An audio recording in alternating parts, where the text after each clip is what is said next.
The smoke still rose from the battlefield when Captain Cale Thorne picked his way through the wreckage.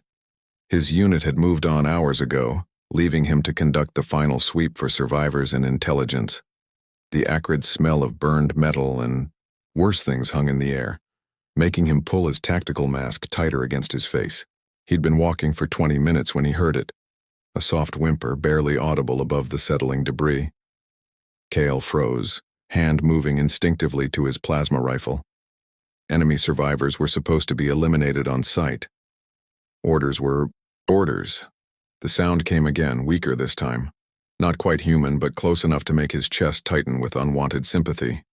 He followed the noise to a collapsed section of what had been an enemy bunker, concrete slabs the size of transport, vehicles scattered like children's blocks. That's when he saw her. General Vera Ashanti lay pinned beneath a beam of twisted metal, her distinctive silver uniform torn and stained with blood. Even injured and trapped, she was unmistakable. The woman whose face had been burned into every Earth soldier's memory during briefings, the butcher of Colony 7, the architect of the Ganymede massacre, the alien commander who had personally overseen the deaths of over 50,000 human civilians. Every instinct screamed at him to put a plasma bolt through her skull and walk away, but she wasn't alone. Cradled against her chest, protected by her body from the crushing debris, was a child. No more than 3 years old, with the pale skin of humanity, but the distinctive silver eyes of her species. The little one's breathing was shallow, labored, and a trickle of blood ran from her nose. "Please," Vera whispered, her voice barely audible. Her species' natural accent made the human words sound musical despite her pain. "The child. She needs medical attention." Cale kept his weapon trained on her, though his hands shook slightly. "Give me one reason why I shouldn't finish what my artillery started." Vera's silver eyes met his, and he saw something he hadn't expected, not the cold calculation of a military strategist, but desperate maternal fear. "Because she's proof that peace was possible once. Look at her, soldier. Really look." Against his better judgment, Cale stepped closer. The child's features were an impossible blend, unmistakably carrying genetic markers from both species, a hybrid that shouldn't exist according to everything they'd been told about biological incompatibility. "How is this possible?" he breathed. 3 years ago, during the ceasefire negotiations on Europa, Vera coughed, specks of blue blood staining her lips. "One of your diplomats. We fell in love. When the talks collapsed and the war resumed, I saved his life. Got him to a transport off-world before my own people could execute him as a traitor." The child stirred weakly in her arms, making a soft sound that could have been either species word for mother. "She's dying," Vera continued, her voice growing, weaker. "Internal injuries from the bombing. There's an evacuation ship at the northern extraction point, 30 miles from here. Human medical technology could save her." Cale's mind raced. The extraction point was real. His own unit was supposed to rendezvous there in 18 hours before the final orbital bombardment turned this entire continent to glass. But 30 miles through hostile territory, carrying wounded prisoners. "You're asking me to save the child of my enemy," he said. "I'm asking you to save an innocent," Vera replied. "Leave me here, I'm done for anyway, but she represents everything this war has tried to destroy. Hope, unity, a future where our children don't have to die for the hatred of their parents." The beam across her legs was clearly crushing internal organs. Even if he could free her, she'd never survive the journey. But the child. "The evacuation ships won't take alien refugees," Cale said, though he found himself already calculating routes and supply needs. "Tell them she's human. Her hybrid nature isn't obvious to casual observation. Please." Vera's breathing grew more labored. "I know what your people call me, the butcher, the monster, but I've spent 2 years secretly evacuating human civilians from war zones. I've saved more of your people than I've killed, though my own kind would execute me if they knew." Cale stared at her. This legendary enemy, who was supposed to be the embodiment of alien cruelty, cradling a dying child and begging him to show mercy. "Why should I believe you?" Vera reached slowly into her jacket, movements careful to show she wasn't reaching for a weapon. She pulled out a small data crystal, its surface marked with both human and alien security codes. "Proof," she whispered. "Names, dates, locations. Every civilian I've secretly relocated. Every routine patrol I've used to warn your settlements of incoming attacks. My own command thinks I'm incompetent. Yours thinks I'm a monster. The truth is somewhere between." Kyle took the crystal with shaking hands. If this was legitimate. The child's breathing hitched, becoming more irregular. Time was running out. "I can't carry you both 30 miles, he said, the admission feeling like defeat. "Then don't," Vera replied, her silver eyes beginning to lose focus. "Just give her a chance at the life this war stole from so many others." Cale holstered his rifle and knelt beside the trapped general. The child was so small, so fragile. When he lifted her carefully from Vera's arms, she felt like she weighed nothing at all. "What's her name?" he asked. "Hope," Vera whispered. "I named her Hope." As Cale secured the child in a makeshift sling across his chest, he found himself looking back at the dying general. Enemy or not, monster or not, she was a mother who had just entrusted him with the most precious thing in her world.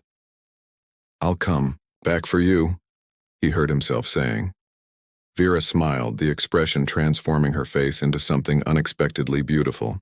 "No, you won't, but you'll remember this moment, and maybe that will be enough." Cale began the long walk north, carrying the child of his enemy toward an uncertain salvation, while behind him, General Vera Ashanti closed her silver eyes and waited for death in the ruins of a war she had tried, in her own way, to end. Kyle had walked barely 3 miles when he realized he'd made a terrible mistake. The weight of little Hope against his chest felt insignificant, but the knowledge that he'd left General Vera Ashanti to die ate at him like acid. Every step north took him further from the woman whose silver eyes haunted his thoughts, eyes that had held pain, yes, but also a desperate honesty he couldn't ignore. He stopped at the crest of a ridge, breathing hard. The child stirred against him, her small hand curling around the fabric of his tactical vest. Her breathing was still shallow, but seemed more stable than before. "Damn it," he muttered, turning back toward the battlefield. It took him 40 minutes to retrace his steps, precious time lost that could mean the difference between life and death. When he reached the collapsed bunker, Vera was still conscious, though barely. Her silver eyes widened in surprise when she saw him approaching. "You came back," she whispered, voice thick with disbelief.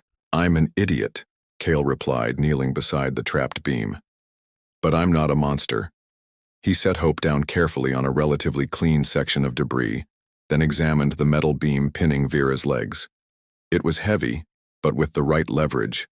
"Don't," Vera protested weakly. "You'll waste time. The child needs her mother." Kyle interrupted, surprised by his own words. He positioned himself at the beam's fulcrum point and heaved. The metal groaned but shifted slightly. Vera gasped as pressure eased from her crushed legs. "I'm not her mother. Not biologically. You protected her with your life. That makes you her mother." Kyle strained against the beam until it rolled aside with a crash that echoed across the wasteland. Vera's legs were a mess of blood and torn fabric, but she was alive. When Kyle helped her sit up, she leaned heavily against him, her body warm, despite her alien physiology. "Can you walk?" he asked. "I can try." She struggled to stand, immediately stumbling. Cale caught her, one arm around her waist, feeling the surprising softness of her form beneath the torn uniform. "This is insane," he muttered, but he was already calculating how to carry both of them. 27 miles through enemy territory, with a wounded prisoner and a dying child. "Former prisoner," Vera corrected, managing a weak smile. "I think saving my life makes this more of a partnership." They fashioned a crude sling for Hope, allowing Cale to support Vera while keeping the child secure between them. Progress was agonizingly slow, but they managed to cover another mile before the first patrol found them. 3 alien soldiers emerged from a concealed position, weapons raised. They called out in their native language, harsh syllables that sounded like breaking glass. Vera responded immediately, her voice taking on the commanding tone Kale recognized from intelligence recordings. "What are you telling them?" he whispered. "That you're my prisoner," she replied quietly. "Play along or we're all dead." The lead soldier approached, suspicious. He spoke rapidly to Vera, gesturing at Kale and the child. Vera's responses grew more heated, and Kale caught enough of her tone to understand she was arguing with them. The soldier raised his weapon toward Hope. Kale moved without thinking, stepping between the gun and the child, his own rifle coming, up in a smooth motion. The standoff lasted 3 heartbeats before Vera barked another command. The alien soldiers hesitated, clearly torn between orders and respect for their general. Finally, reluctantly, they lowered their weapons and melted back into the landscape. "What did you tell them?" Kale asked as they resumed walking. "That the child is a valuable prisoner for interrogation and you're being transported for the same purpose." Vera leaned more heavily against him, her strength fading. "They won't question a general's orders, but other patrols might not be so easily convinced." As evening approached, they took shelter in the ruins of what had once been a farming settlement. Kale found a relatively intact building with thick walls that would hide their heat signatures from orbital sensors. He helped Vera settle against a wall, then checked on Hope. The child's breathing was steadier, and she'd even managed to take a few sips of water. "She's stronger than she looks," Vera observed, watching Kale tend to the little girl with surprising gentleness. "Like her mother," Kale replied without thinking. Their eyes met across the small space, and something shifted between them. In the dim light, with her silver hair loose around her shoulders and her uniform torn to reveal the pale column of her throat, Vera looked nothing like the monster from the propaganda videos. She looked like a woman, beautiful, vulnerable, and achingly real. "I never wanted this war," she said quietly. "When I was young, I believed the stories about human aggression, about your species' inability to coexist peacefully. But then I met David, Hope's father, and everything changed." "What happened to him?" Kyle asked, settling beside her with Hope cradled in his lap. "He made it home safely as far as I know, but he never knew about Hope. I discovered I was carrying his child after he'd already been evacuated." Vera's hand moved unconsciously to her stomach. "My people would have killed both of us if they'd known." Kale found himself studying her profile in the fading light. "So you've been fighting a war while protecting his daughter. That couldn't have been easy." "Every day was a choice between duty and love," Vera admitted. "I chose love, even when it meant betraying everything I was raised to believe." The intimacy of the confession hung between them like a bridge neither was quite ready to cross. Kyle reached out almost without thinking and brushed a strand of silver hair from her face. Her skin was soft, warm, startlingly human beneath his fingertips. "Your wounds need tending," he said, his voice rougher than intended. Vera nodded, not pulling away from his touch. "There's a medical kit in my jacket." As Kale carefully cleaned and bandaged the worst of her injuries, their proximity became electric. Every accidental brush of skin against skin sent heat coursing through him, and he found himself hyper-aware of her breathing. The small sound she made when he touched tender spots, the way she watched his hands with something that might have been longing. "Why are you helping me?" she asked when he finished wrapping her leg. Kyle sat back on his heels, considering the question. "I don't know. Yesterday I would have killed you without hesitation. Today," he gestured helplessly, "today you see me as more than a monster." "Today I see you as a person," he corrected. "A person who sacrificed everything for love." Hope stirred between them, making a soft sound in her sleep. Both adults looked down at her, this impossible child who represented everything beautiful and forbidden between their species. "She's the future," Vera said softly. "If we can get her to safety, if she can grow up in a world where children don't have to choose between loving someone and betraying their own kind, we'll get her there," Kale promised, surprised by his own certainty. Vera smiled, the expression transforming her face. I like the sound of that." Outside, the night grew darker, filled with the distant sounds of war. But inside their small shelter, something new was growing between a human soldier and an alien general, something that might just be strong enough to carry them all toward salvation. The ancient temple rose from the wasteland like a monument to forgotten gods, its crystalline spires still gleaming despite centuries of neglect. Kyle helped Vera up the crumbling steps, both of them exhausted after 2 days of grueling travel. Hope had grown stronger, able to walk short distances now, her small hand trustingly clasped in Vera's. "This place is old," Kyle observed, studying the intricate carvings that covered every surface. "Pre-war." "Pre-contact, actually," Vera corrected, settling gratefully against a pillar in the main chamber. "My people built these temples thousands of years ago, before we knew humans existed, before we knew anything existed beyond our own world." The irony wasn't lost on either of them, seeking shelter in a place that predated the hatred consuming both their species. Kyle secured the entrance while Vera tended to Hope, both of them moving with the easy cooperation that had developed over their journey.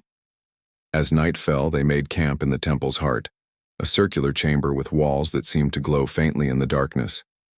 Hope fell asleep quickly, curled between them like a bridge connecting two opposing shores.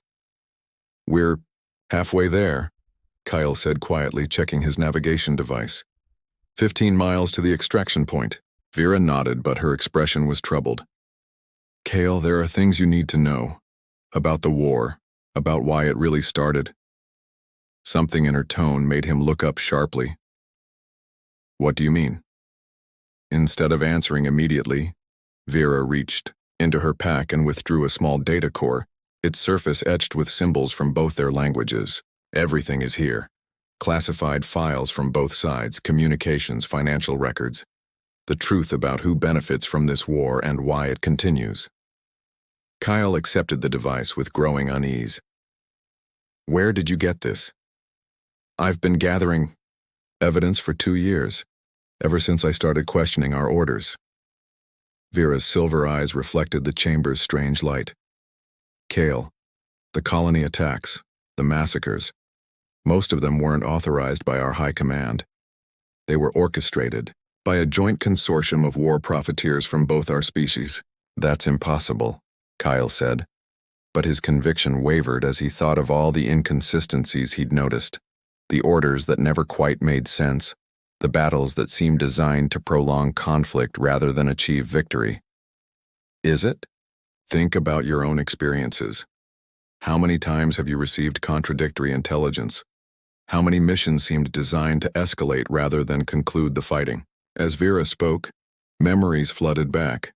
Suspicious orders, convenient equipment failures, the way certain corporate representatives always seemed to know about classified operations before they happened. The pieces of a horrifying puzzle began falling into place. "Show me," he said grimly. Vera activated a portable display unit, holographic documents filling the air between them, financial records showing massive profits flowing to weapons manufacturers on both sides, communication intercepts revealing coordination between supposedly enemy forces, video footage of the Ganymede massacre that showed it wasn't Vera's forces at all, but mercenaries wearing stolen uniforms. "The Butcher of Colony 7, Kale said slowly, understanding dawning. "You weren't even there." "I was conducting a humanitarian evacuation 3 systems away," Vera confirmed. "But someone needed a monster to blame, and I was a convenient target. My real crime was trying to minimize civilian casualties wherever possible."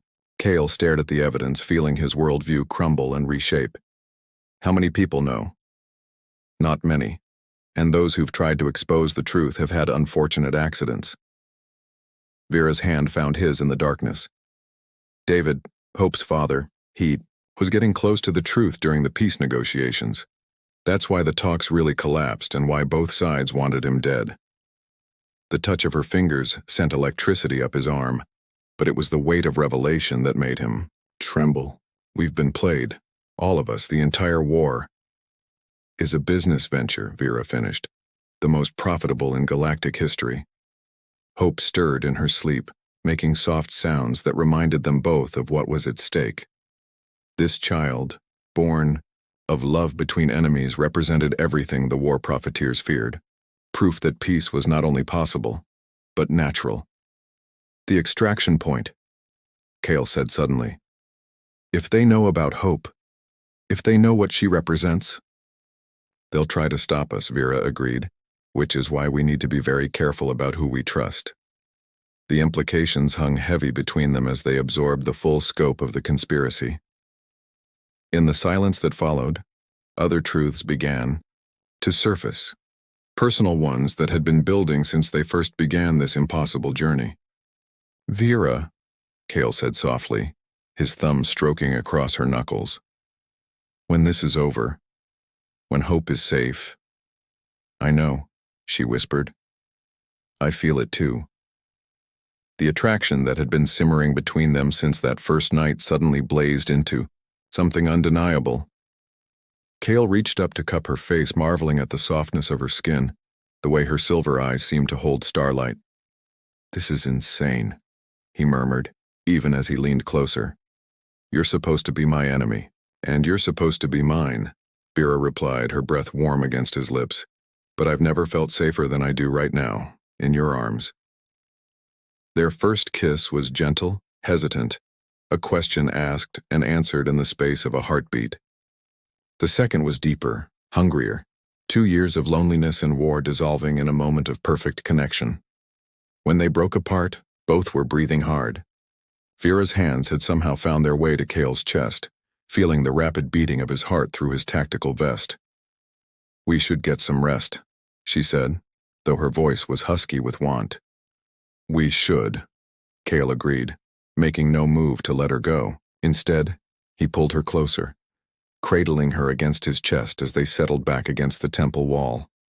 Her head found the hollow of his shoulder, as if it belonged there, and her arm draped across his waist with natural intimacy. Whatever happens tomorrow, Vera whispered against his neck, her lips brushing his skin and sending shivers through him. I want you to know that these past few days with you have been the most real thing I've experienced since this war began. Cale's arms tightened around her, one hand tangling in her silver hair. I love you, he said, the words surprising them both with their honesty. I know it's impossible. I know it's insane. But I love you. Vera lifted her head to look at him, tears glittering in her alien eyes. I love you too, she whispered. God help us both, but I love you too. They kissed again, slower this time, tasting the salt of tears and the sweetness of hope. Around them, the ancient temple walls glowed with gentle light, as if blessing this union between enemies who had chosen love over hate. As they settled into sleep, hope safe between them and the weight of terrible knowledge heavy on their minds, both understood that tomorrow would bring their greatest challenges yet. The forces arrayed against them were vast and powerful, with everything to lose if the truth came to light. But tonight, in the heart of a temple built by dreamers who had once believed in something greater than themselves, a human soldier and an alien general held each other close and dared to hope that love might be stronger than war. Dawn brought the sound of engines in the distance, military transports converging on their position from 3 directions. Kyle woke with Vera still in his arms, her silver hair catching the first rays of sunlight streaming through the temple's crystal windows. For a moment he allowed himself to memorize the sight of her peaceful face, knowing it might be the last quiet moment they would have. They've found us, he whispered, gently shaking her awake. Vera's eyes snapped open, instantly, alert despite her exhaustion. How many? At least 3 squadrons, mixed forces. Kyle was already reaching for his equipment, his soldiers' training overriding the desire to hold her longer. We need to move. Hope stirred between them, her small face scrunched with confusion at the urgency in their voices. Vera scooped her up, murmuring soft reassurances in her native tongue that somehow sounded like a lullaby even in the face of danger. They gathered their supplies quickly, but before they could reach the temple entrance, armored figures appeared in the doorway. Not human soldiers, these were Vera's own people wearing the distinctive black armor of elite assassination units. The lead soldier spoke in rapid, harsh syllables. Vera responded, her voice taking on the commanding tone Cale had heard before, but this time it carried a note of desperation. "What are they saying?" Cale asked, keeping his rifle ready but not quite aimed. "They're here to execute me for treason," Vera replied, her grip tightening on Hope, "and to eliminate any witnesses to my crimes." The conversation grew more heated, voices echoing off the ancient walls. Cale caught enough of the alien words to understand that Vera was bargaining, trying to negotiate safe passage for Hope and him in exchange for her surrender. "Like hell," he muttered, stepping forward. "Tell them if they want you, they go through me first." Cale, no, but he was already moving, placing himself between Vera and the assassination squad. The lead soldier's weapon swung toward him and, suddenly the temple erupted in chaos. Cale's first shot took down the point man, his plasma bolt burning through advanced armor like it was paper. Vera shouted something that might have been a battle cry or a prayer, then opened fire with a captured sidearm, her shots precise despite her weakened condition. The ancient temple became a battlefield, energy weapons scorching crystalline walls that had stood for millennia. Hope cried out in fear, and Vera pulled her behind a fallen pillar while Cale held the entrance against superior numbers. "There's another way out," Vera called over the sound of weapons fire. "Northwest passage behind the altar." "Go!" Cale shouted, back laying down covering fire. "I'll hold them." "Not without you." A thermal grenade landed near their position, its warning beep almost lost in the chaos. Kyle dove toward Vera and Hope, tackling them both behind cover just as the device exploded, filling the temple with superheated plasma. In the aftermath, partially deafened and with their temporary shelter collapsing around them, they crawled toward the passage Vera had indicated. The remaining soldiers would recover soon, and then the hunt would begin in earnest. They emerged from the temple's back entrance into harsh daylight, Hope clinging to Vera while Cale provided rear guard. The extraction point was only 8 miles away now, but they could hear more engines approaching, reinforcements drawn by the sound of battle. "The forest," Vera gasped, pointing toward a line of twisted trees that marked the edge of the wasteland. "We can lose them in there." They ran, Hope bouncing in Vera's arms, Cale occasionally turning to fire at pursuing soldiers who appeared at the temple entrance. The trees offered some concealment, but Vera was slowing down, her injuries and exhaustion finally overwhelming her determination.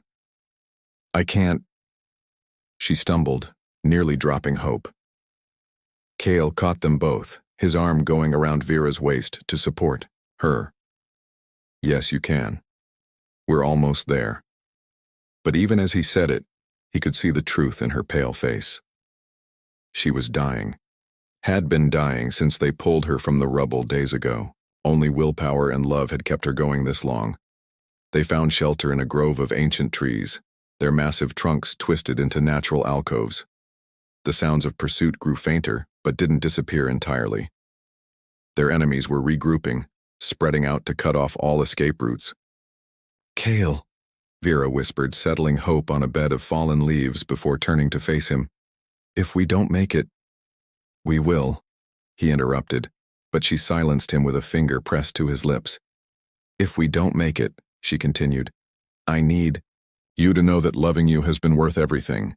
Worth the betrayal of my own people, worth the pain, worth dying for." The words hit him like a physical blow. "Don't talk like that. We're going to get out of this." "Maybe," she agreed, but her smile was sad. "But first, let me have this moment with you. Let me have this one perfect thing before the world ends." She reached up to cup his face, her touch sending familiar fire through his veins. "Make love to me, Cale. Here, now, while we still can."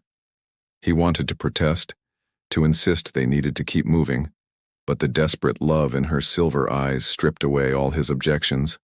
Instead, he pulled her closer, claiming her mouth in a kiss that tasted of tears and farewell.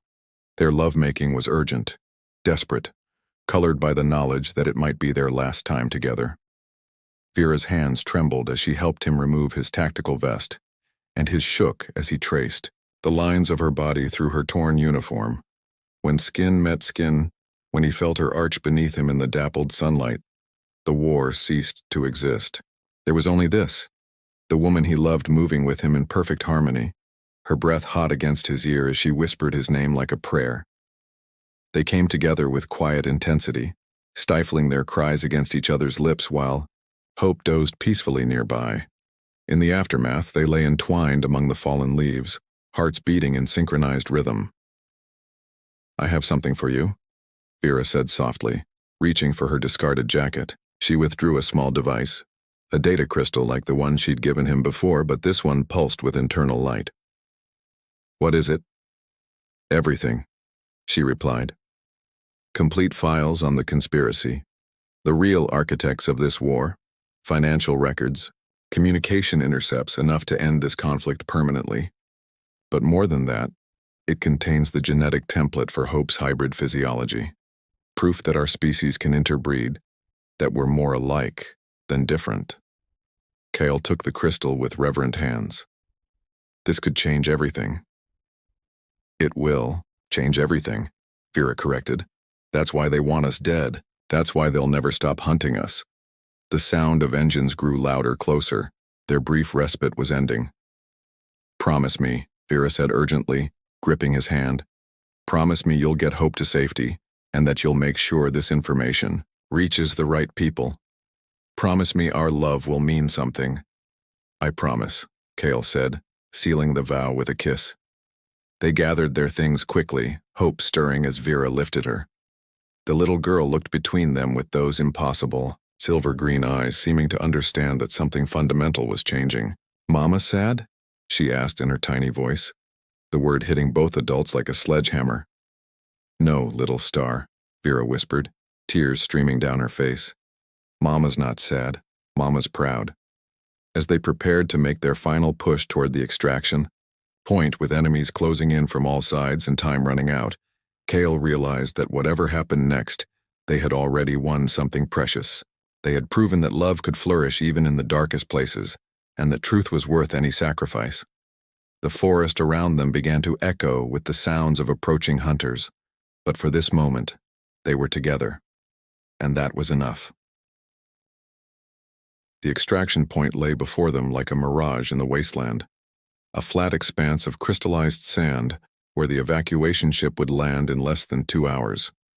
But between their forest hiding place and salvation stretched 3 miles of open ground with enemy forces positioned to cut off any approach. Vera could barely walk now, leaning heavily on Kale's shoulder with each labored step.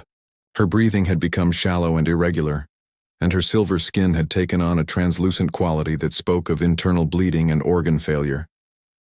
"Leave me here," she whispered, as they crouched at the forest's edge, watching patrol patterns through Kale's scope.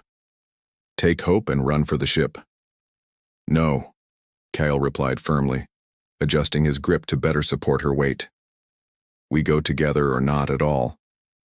Hope, perched in a carrier on his back, reached forward to touch Vera's face with tiny fingers. "Mama hurt?" "A little star," Vera managed, forcing a smile. "But we're almost home." Kale studied the tactical situation with growing desperation. Multiple enemy units had established overlapping fields of fire across the approach routes. Any attempt to cross that open ground would be suicide unless they had a distraction. "I can draw them off," he said quietly. "Circle around to the eastern approach, make noise, pull their attention. You take Hope and what? Crawl across 3 miles of open desert while dying?" Vera shook her head weakly. "I have a better idea." She activated her personal communicator, broadcasting on military frequencies. Within moments, responses crackled back, her own forces still hunting them. "What are you doing?" Kyle demanded. "What I should have done years ago," Vera replied, her voice gaining strength. "Telling the truth." She began to speak, her words carrying across all channels in both languages, human and alien. She identified herself, confirmed her location, and then began to broadcast everything. The evidence of the conspiracy, the names of the war profiteers, the proof that the conflict had been artificially prolonged for profit. "General Vera Ashanti," she said, her voice clear despite her weakening condition. Hereby formally surrenders to human forces and requests political asylum. I carry evidence of war crimes committed by individuals from both our species, and I'm prepared to testify before any tribunal, in the interests of peace. The response was immediate and chaotic. Voices shouting over each other in multiple languages, orders and counter-orders filling the airwaves. But most importantly, the patrol patterns around the extraction point began to shift as commanders tried to process this unprecedented development. Now, Vera gasped. While they're confused, they moved as quickly as Vera's condition allowed, using the chaos she'd created to slip past the outer perimeter. Cale carried both her and Hope now, his enhanced soldier's conditioning pushed to its absolute limit. Every step was agony, every breath a battle, but he pressed on through sheer determination. The evacuation ship appeared on the horizon just as they cleared the halfway point, a sleek human vessel descending through the atmosphere like a silver angel. But their movement had been spotted and enemy forces were converging on their position from multiple directions. "Stop!" The command came in accented human speech from a squad of alien soldiers who emerged from concealment ahead of them. "Surrender the traitor," Cale set Vera down gently, keeping Hope secure against his chest. "She's under human protection now," he called back. "And she's carrying evidence that will end this war." "The war ends when she dies," the squad leader replied, raising his weapon. That's when the human Marines arrived. The evacuation ship had deployed its security team, and they fell on the alien squad with overwhelming force. The brief firefight was decisive, but it cost precious time they didn't have. More enemy units were approaching, and Vera was fading fast.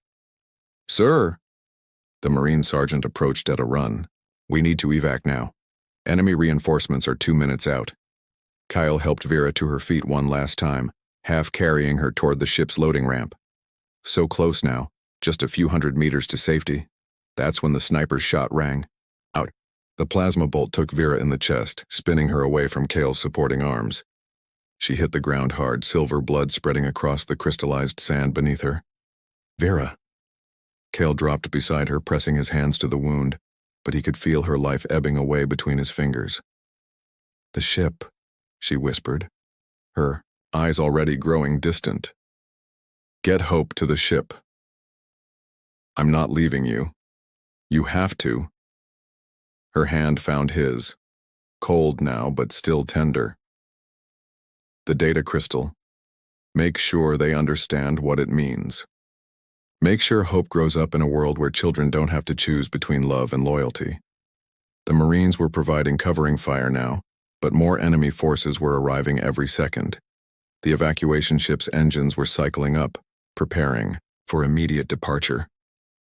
"I love you," Cale whispered, leaning down to press his forehead against hers. "And I love you," Vera replied, her voice barely audible. "Take care of our daughter." The words hit him like lightning. Our daughter. Not Hope's father's daughter. Not even her daughter. Theirs. The child they had protected together, loved together, raised together over these impossible days. "Always," he promised. Vera's eyes found Hope one last time, the little girl reaching out with confused concern. "Be good for Papa, little star," she whispered. "And remember that you are loved."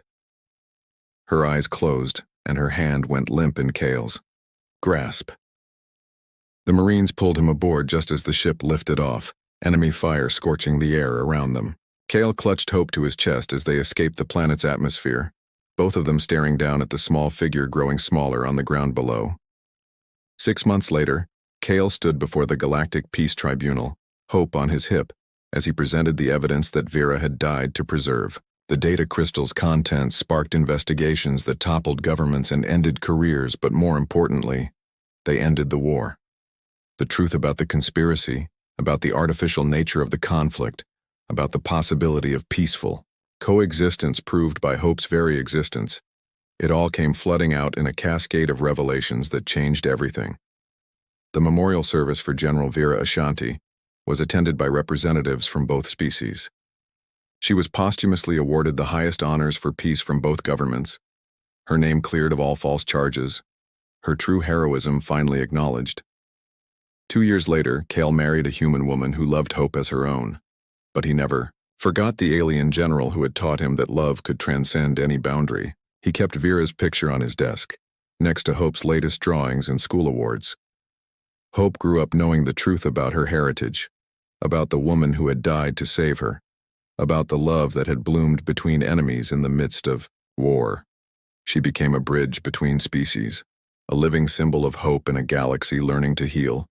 And sometimes, when Hope was sleeping peacefully in her bed, Cale would sit beside her and tell stories about a brave general with silver eyes who had carried her across 30 miles of hell because she believed in tomorrow. Was she really my mama? Hope asked one night, her young face serious. She was the mama who mattered most, Kyle replied, tucking her in. She chose to love you, and that choice changed the whole galaxy. Hope nodded solemnly, then smiled, an expression that combined the best of both her species. I love her too, Papa, even though I can't remember her very well. She knows, Cale assured her, turning off the light. Wherever she is, she knows, and she's proud of who you're becoming. As he left Hope's room, Cale paused at the window to look up at the stars. Somewhere out there, the galaxy was at peace, because a dying woman had chosen love over hate, truth over convenience, hope over despair. Vera Ashanti had not lived to see the peace she died for, but her legacy lived on in every child born to mixed couples, in every treaty signed between former enemies, in every moment when someone chose understanding over fear. She had been his enemy, but she had carried them all toward salvation. And in the end, that was the only thing that mattered.